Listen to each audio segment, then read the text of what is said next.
Hello and welcome to the Sensual Being podcast with myself, your host, Jolene Whiting. I have been a pole dance teacher for nearly 20 years. I'm also a yoga instructor, and my favourite pastimes are connecting to my own sensuality, connecting with the world, and connecting with animals as well. In this podcast, you'll find new and inventive ways of how you see yourself, connecting yourself with others, and also how you see and view the world around you. In today's episode, we are going to be looking at how we can make the sensual side of our relationships last forever, last longer than just the honeymoon phase. Hello, sensual being, and welcome back to the podcast. Thank you so much for joining today. This one might not be for the young ears. So if you are with anyone who you think may be too young for this episode, then please do make sure you listen to this at a different time.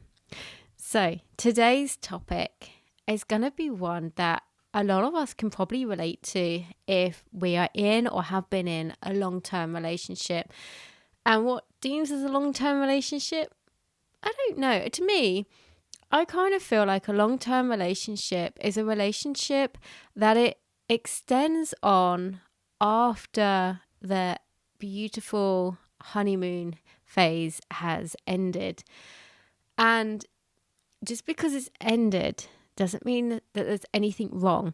You know that feeling when you first get with somebody and the chemistry is off the charts and the slightest touch from them, just you're like putty on the ground, your knees go weak.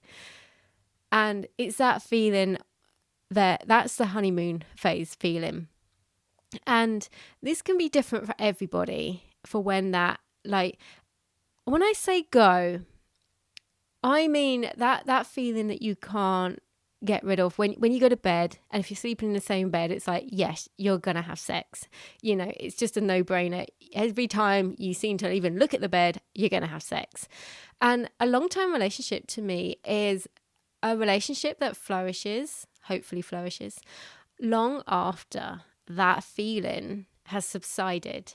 Now, you might get glimpses of that feeling come back, which is great, hopefully with the same person, but it's down to you how you live your life. Just make sure if you are deciding to open your relationship up, make sure everybody knows exactly where they stand.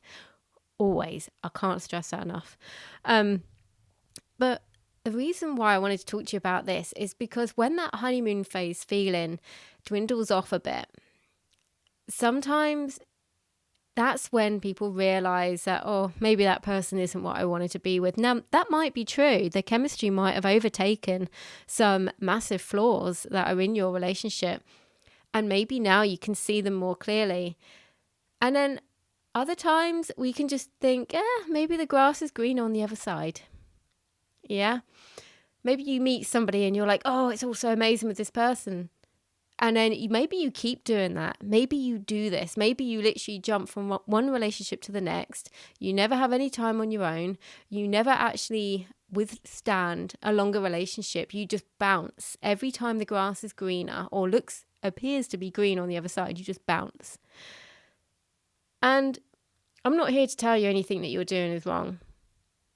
I'm just here today to open your mind to a different way of thinking.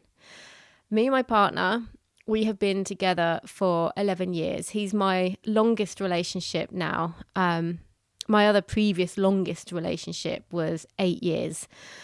But yeah, maybe that should have ended a little bit sooner than it actually did. But either way, currently, right now, 11 years and going strong.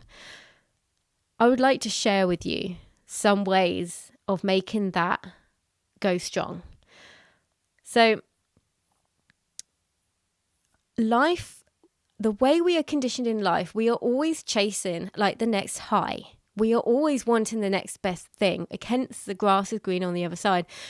It's not your fault if you feel like this. If you feel like you just want that rush of emotion, you don't want anything else. You're kind of like just chasing the dragon, but in relationship terms. You just want that high. You just want that feeling. Well, the thing is, when you look at things like, I know I talk about this a lot, so don't roll your eyes. Netflix, perfect example, or Amazon Prime, watching films, or particularly series and programs or things that have got like more than one, particularly when they are just released straight away in one go. I mean, I grew up in a time where it was like one episode a week and it was like 20 minutes and it had an advert break. You know, I put in the work to watch a series before it ever came to video. Netflix, now you can just watch one after the other, after the other, after the other. It's dopamine hit after dopamine hit after dopamine hit. And the thing is, if we're living like that, and then when you think about the food that we eat, for an example, I'm not going to go too much into this because this is not why we're here for this episode. I'm just going to give you an example. So Pringles, great, aren't they? Pringles, yeah. They are designed in such a way to sit in your mouth, on your tongue, to give you the best taste experience. It's not good food for you. It's giving you the best taste experience. And I think another one, Doritos, I'm pretty sure I heard from someone who used to work at a Doritos factory this came from, and they said that they would not give every single crisp huge amounts of flavor. It would be there would be like a few in the pack that was like, oh my God, this is the best one. And it would make you want more. You know, it's messing with you. And what I'm trying to say is our world is designed to do this to us. So it sometimes can be hard to actually put in that effort. Everything is like instant gratification for things. We are living in a world where it's harder to put in the work, or it's not seen to be the same way of putting in the work anymore. And I'm not saying relationships should be work. But at the end of the day, if you're not giving any effort to your relationship, it's just going to fall apart, or it's going to drag, or it's going to become stagnant. And it's okay if it has. And you're like, do you know what? No, we used to have something good. No, come on. Because sometimes life will get in the way. Children, perfect example, will get in the way. They would change everything. So what you're looking at doing here is spicing it up into the new way that you are right now. Not necessarily trying to get back what you had. Yeah, particularly if you've got children, your timing is going to be completely different. But there's no reason why you can't embark on some of these things that I'm going to give you. The first thing I want you to think about is just your actual relationship. So I want you to think about the appreciation you have for one another. When did you last tell each other that? When did you last tell each other, I appreciate you, I'm really grateful for you? Communication is also very important. So is the door of communication open? You don't necessarily have to say to the person, I'm unhappy. Don't focus on the down bit. Focus on what you want. And offer compassion. You know, if one of you is working extra, if one of you is doing more with the kids, or, you know, offer compassion to the situation and to each other and to yourself. Yeah. But really put your focus in what you want to try and do going forward. Don't spend your time, particularly if you're communicating with one another, don't spend the time saying, you make me feel like this, I feel like this when you do that. Blah, blah, blah. Don't do that. Focus on what you would like. Yeah? So put your focus into your relationship that way. And it's important, what I'm giving you is some ideas. You do this your way. You might think, oh, actually, I quite like this idea. And she didn't even mention this. Cool. That's fine. You can do this your way. Your relationship does not have to look like anybody else's. Okay? There's this whole kind of thing that I've sort of grown up with, where you grow up, you leave school, you go to college, you go to uni, you get a job, you earn the money, you get a relationship, you get a house, you get married, you get a house together, and then you have a kid. It doesn't always have to work that way. It doesn't have to look that way. And if you feel like that's so strong in you that it has to look that way, just ask yourself why. Ask yourself why, and ask yourself, what do you want? Under all the layers of conditioning, what do you want really? And how do you want it?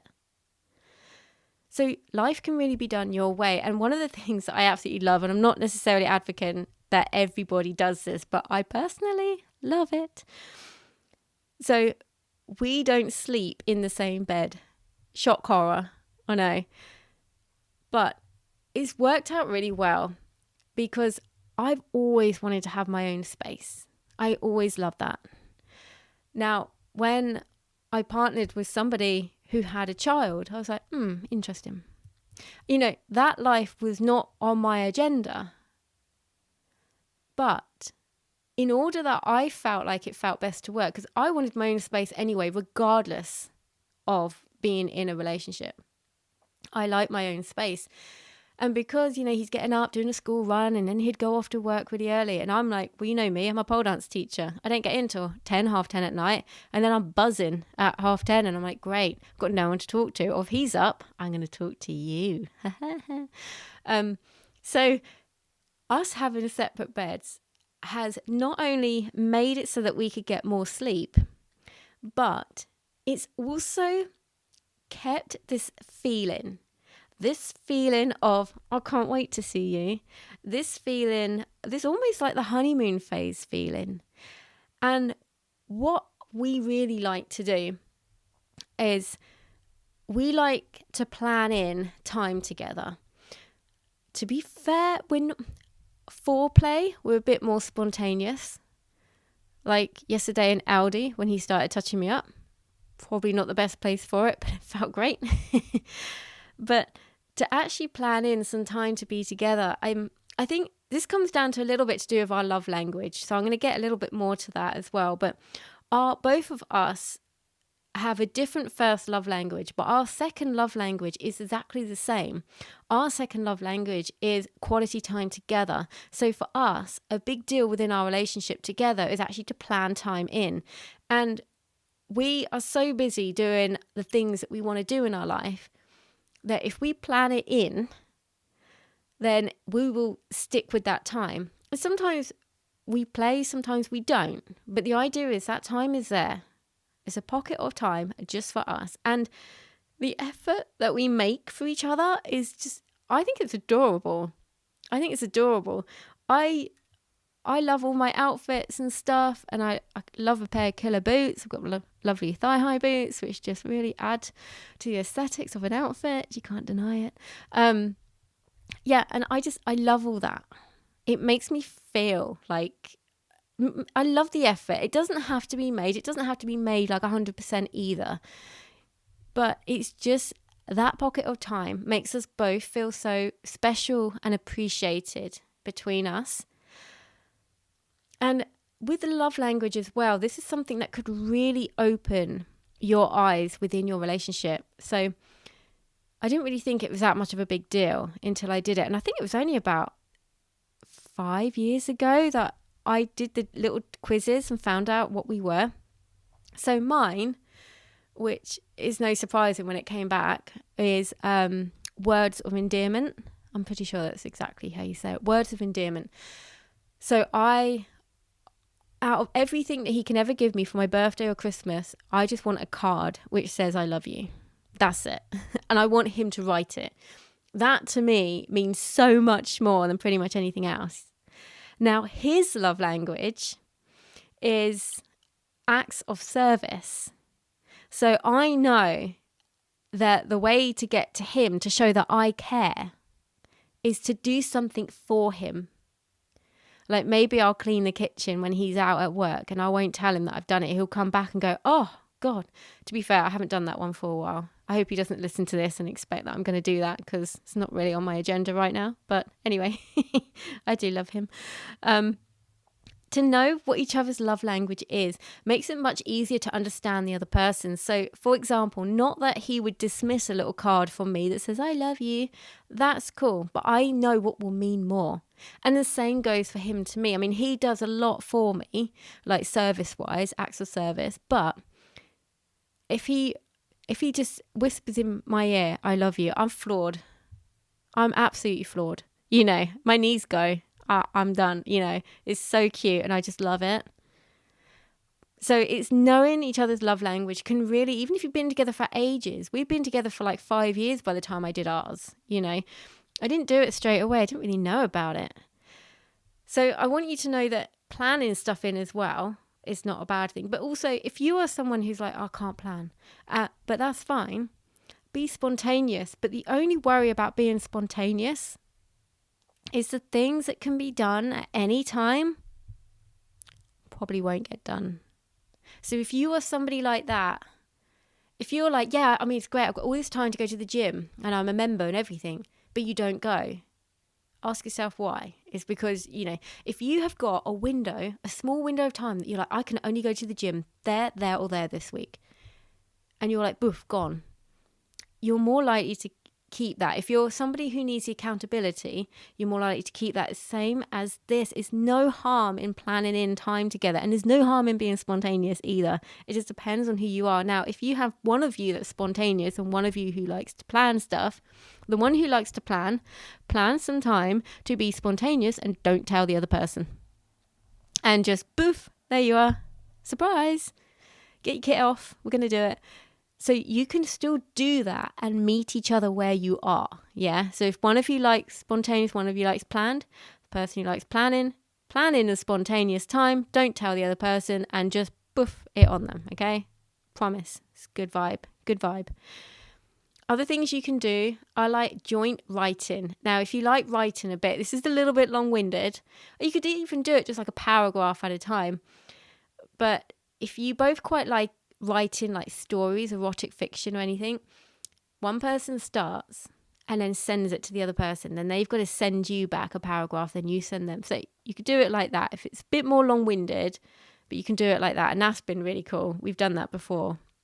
Or just sending each other stories that you've written, or ones that you've even read that you like is also good. Sexting as well. That's always fun, particularly if you know you want to do something like later or you've got time planned, wind each other up. Sending each other photos if you trust each other like that, then yeah, that's a good one. But also, it depends on where you are with what you want to do. So you can just go to a sex shop, for example, and then think, oh, let's get something different. Maybe we'll find something you haven't thought of before. That can be a big deal, which is really cool. Or even just looking online and getting something delivered. Yeah. But there's also, if you want to branch out, if you're not already like in the kink world, you can branch out into it. And I'm going to give you a little bit of like detail of how you can do that. Because sometimes you're like, oh, I think I like kink. I don't know where to start. Who do I meet? I mean, you can meet people off the street, maybe not just literally random, stand on the street waiting for people, but, you can meet people anywhere. And then you can find out all this stuff about what they like in the bedroom and stuff like that. But one of the things I absolutely love, because I have always, pretty much for as long as I remember, I love a power exchange. I love a DS dynamic. So with the different dynamics within your relationship, you have one who's top, one who's bottom, one who's like master, one who's slave, one who's dominant, one who's submissive. It comes in so many different roles. Now, the problem is that I found if you just meet anyone off a dating site, you never know what you're going to get. And sometimes I want to know what I'm going to get before I get it, because it just sits better with me. I have been known to kick people out because the sex was boring. I wasn't rude, but I think a pizza would fill me up a hell of a lot more. So I went down that route a few times. When I say kick them out, like I say, I wasn't rude, but I was just like, yeah, it's just not working. And I am the sort of person to have sex on the first date because I need to know the goods before I get emotionally involved. I want to, as in, when I say the goods, get your mind out of the gutter. I don't just mean that. I mean, I want to know how compatible we are. I want to know, like, if I've been talking to somebody online, not done this for years, by the way, but if I was ever talking to somebody online, some guys would want to talk for like 2 weeks. I'm like, I'm sorry, we've got to meet in the next 48 hours if you want to know if this is a real thing or not. Because I want to know, one, if they're going to turn up, and two, is there actually anything? Because you might meet somebody face to face and go, oh, there's nothing there. And then that's your answer. Or you might meet them and think, oh my God, really nice. Oh, really nice. So it really does depend on your preference. I'm just giving you mine in case you had me painted as somebody who would be like, oh, I'm going to go on 5-date minimum, dinner and a movie. No, fuck all that. I can't fuck in a theatre. Let's not talk about that. But yeah, Oh, my mind's just gone off to other places now. Interesting. Oh, I've got a bit flustered talking to you here. My mind has literally just completely gone off to being in a cinema. Kind of makes me want to watch TV again, but only at the cinema. But anyway, again, it comes back to doing this your way. There's no right or wrong way to do this. Yeah. So when we go into like kink and things like that, you can think, oh, I don't know. How do I know like if someone's kinky? How do I know if I'm kinky? You know, I'm not suggesting that you watch porn because I used to, and I've really come away from all of that now. I like to see where my mind goes. But that is somewhere where you can, maybe you've watched some before and you thought, I quite like that. I could be that person there. Oh, that looks fun. And sometimes you just get this sort of idea of what you like. And it's funny because a lot of people in the world say, oh, no, I don't like bondage. Oh, no, I'm not into BDSM. Oh gosh, no, but I do like being tied up and blindfolded. And I'm like, yeah, okay, that is BDSM. Okay, you are kinky. Okay. So kinky, it's not a bad thing. Honestly, it really, really isn't. I mean, yeah, there's some kinks that you might think, I'm not doing that. That's fine. Don't do it. Don't put yourself in positions to do stuff. Even if you like the person, don't put yourself in a position to do stuff that you are not game with. Because there's so many people out there, there's so many different fetishes, and fetishes is not bad. They just have to be, they have to meet you. You have to want to do them if you're going to have any enjoyment out of that particular one. So again, don't be pushed into anything that you don't want to do. But a good place to actually meet people is there's a website. It's a global website and it's called FetLife, FetLife, FetLife. And it's kind of like Facebook for the fet world, for the kink world. And you can sign up with like a random name that you create. So, you know, everyone's got like weird and wacky names on there. But when you sign up on there, I mean, you'll sign up and go, oh, there's nothing here. No. What you can then do is if you look for like groups that are in your area and then you go to those groups, there's like groups you can join, and then you can start to see maybe there's a local, we call them munches. There's a local munch that you can go to, and all a munch is meeting up in a pub. Normally, like every area's got them. Like Swindon's got one, Basingstoke's got one, Newbury's got one. You know, you'll just go to that one place, and they'll have like, oh, look out for the I don't know, the cute teddy bear that's on the table, and that's our table. And so you know where to go, and all it is just to meet up in a pub. That's all it is. And you get to meet people from the kink world, just in the vanilla world. So there's no like dressing up or anything like that. It is just literally meeting up in a pub. But the beauty of that is that you get to meet so many people just with no expectation of anything. And also, if you meet somebody that you want to meet up for a first date with, and you're just, you know, maybe stereotypically you're a woman and you don't know if you can trust the person or not because you don't know them. If you meet at a munch, then you're surrounded by other people around you, and that is quite a nice, it just makes you feel better. You're not like on your own. I'm not saying that once you've done that, absolutely fine, trust the person. No, just still use your own discernment. But that's a good way to actually meet people, and just to generally meet people. Because some people like going to clubs, some people don't. You can go to clubs that are like there's clubs you can go to where you can play at them. But if you've never been to these clubs before, what you see on TV isn't necessarily true. You don't walk in there and it's just one big orgy. It's not like that at all. It's very chatty, kind of like a munch, but with some rooms that you can play in. And sometimes they're private rooms, sometimes you can do like group play or watch play if you like voyeurism. It's so open to how you want to spend your night. The difference I would say though, if you get into swinging is not kink. There are different websites for that. It's not really an area that I've really embarked on. It just doesn't tickle my fancy because I like the dynamic play. So I like it to be quite specific. I don't necessarily just want to sleep with other people or swap partners. It just doesn't really fit for me. But when you go to a swinging club and it is a swinging event, that will feel different. It will feel different than a kink one. A kink you generally find are a little bit more coupley and a bit more like, I'm going to use the word friendly, and I'm going to hope this comes across right, because when you go to swinging clubs, particularly if you're women on your own, you just kind of get a bit hassled. And I don't know, to me that's where the term friendly and kink is coming from. But you can go to kink nights and not have a good night. So you just don't know. You just don't know. I mean, whilst I say there's clubs, there's even like weekenders and festivals that you can go to as well for kink. There's also kinky markets. And that's a really pleasant, wrong words there. But that's a really fun thing to do. Just go to a market and you just see all these market stalls, and there's normally an after party afterwards. So you can kind of go to that and meet more people. But when you're like walking around these stalls, it's just like one massive sex shop. And Birmingham has a really, really big one. Birmingham Bazaar, the BBB. That's it, the BBB.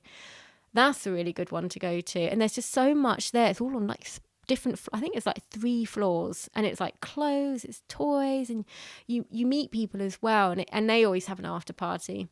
And that one's really good to go to. There is one in Southampton, I believe, and it's quite new. I haven't been to that one yet. There's also peer groups. So I think it's PEER. And they're different places, like different locations. And normally that is a group set up. And normally you can either go for a small amount of money or for free. It's not a huge layout of cost.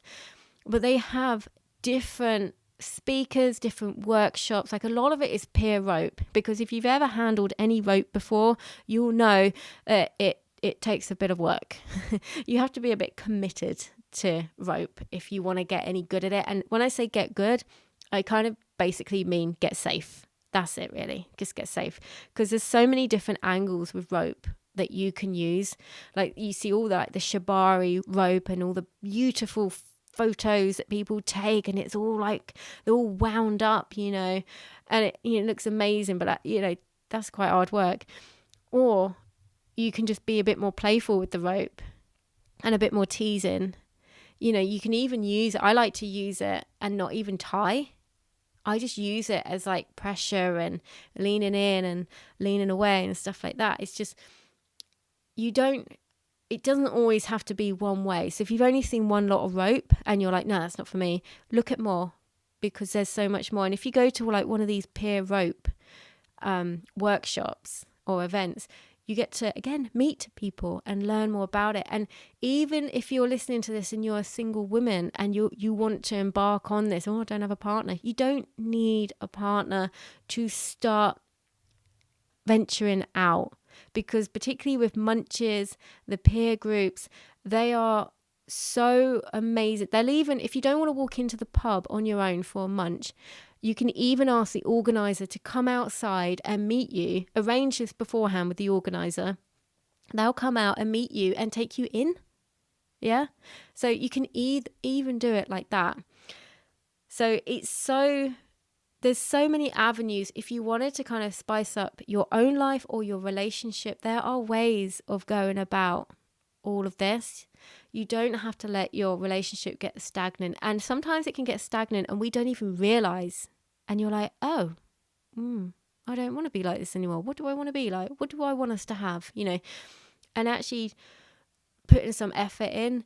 And I love the dynamic stuff because, like I said, I've always loved a power exchange. So I used to be very submissive, and just over recent years, let's say probably 4 or 5 years, I've become a lot more dominant.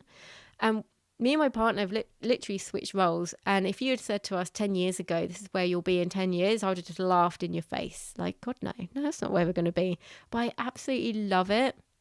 He literally just worships the ground I walk on. It's just, it's given me something that I didn't even know I needed. And we do switch back sometimes, but I'm normally the one who instigates that now, which is quite nice too. If you wanted to know more about my journey of how I ended up switching, you can check out my episode number 20, and that goes a bit more into detail about switching.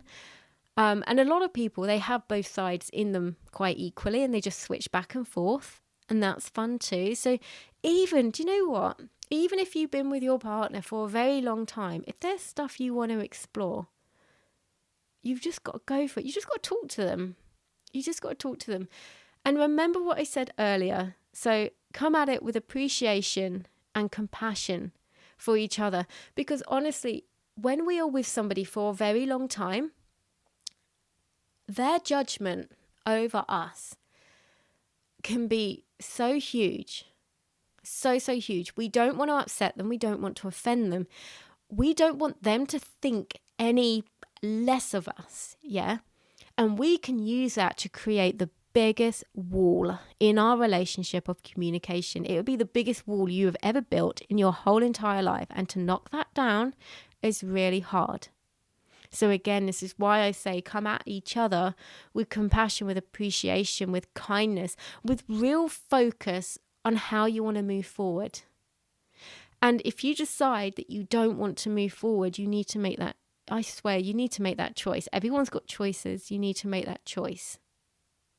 Because it's so important that you live your life your way. We get this one beautiful life to create the most amount of magic. And you have the ability to do that because you are a magical being, a magical, sensual, seductive, sensual being. That's who you are, because that's who we all are. We have those parts inside of us. Thank you so much for listening today. I hope you found some of that useful.